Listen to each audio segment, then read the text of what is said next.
Hey hot rodders and hot rodettes. Today we've got the free McMullen Roadster. This is a Danbury mint, a Tom McMullen 1932 Ford Roadster die-cast collectible. This is one of the most iconic 32 Fords in hot rodding history, in my opinion.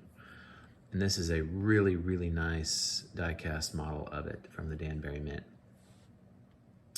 They are really expensive and really hard to find. Let me show you around the car a little bit, then I'll tell you the story. So it's got the blown Chevy in it, all wired up and nice. The hood opens like a real 32 hood should. The doors open to show the amazing interior. The hood, the windshield actually folds open, which is pretty cool. The trunk opens as well. If I can get it open here with my thumbnail. I had to stop the camera to get the trunk open, but the trunk opens, it's carpeted. And what you see in there is a headlight stand. Only one of them. And I'll tell you about that in just a second. So here is the story. As you can see from the front here, it's missing the headlights, and there was one headlight stand in the trunk. So this was advertised on eBay as perfect, but without, do I have the box? Yeah, I have the box, yeah. A perfect 32 Roadster Tom McMullen Danbury mint replica with the box and everything. And because I wanted one. This is like one of my favorite 32 Ford Roadsters ever. And it was advertised as perfect, and I still got it at a pretty good deal, even though it was perfect. I think it was under 200 bucks, which at the time was a really good deal, and still a really good deal. I think they bring over 300. But when I got here, it was missing an entire headlight on one side, the headlight and the stand, and missing the headlight on the other side, but still had the stand. So I was missing both headlights and one stand. And I was like, well, shoot. And it wasn't anywhere in the box. I looked everywhere in the box, nowhere to be found. So I tried to contact the seller, and they would not get back to me at all. They would not respond. So after like a couple of weeks of just allowing them to, maybe respond, maybe they're out of town, give them the benefit of the doubt, I finally contacted eBay, and they said, well, they need to give you a return shipping label so you can ship it back to them, because I certainly wasn't going to just ship it back to them without getting, paid for my shipping, or, assured that the purchase price was going to be refunded.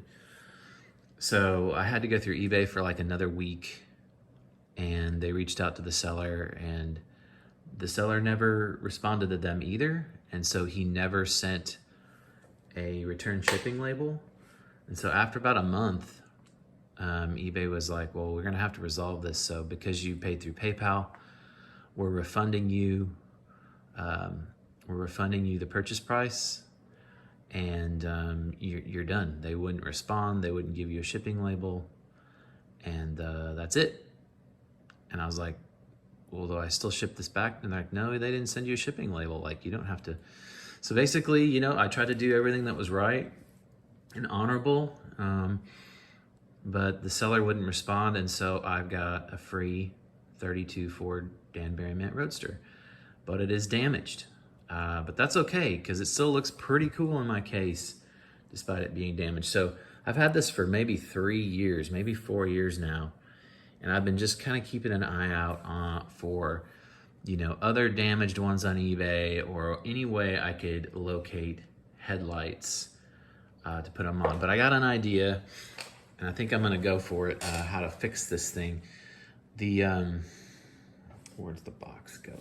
The AMT 1925 Ford Coupe kit has come into my possession recently.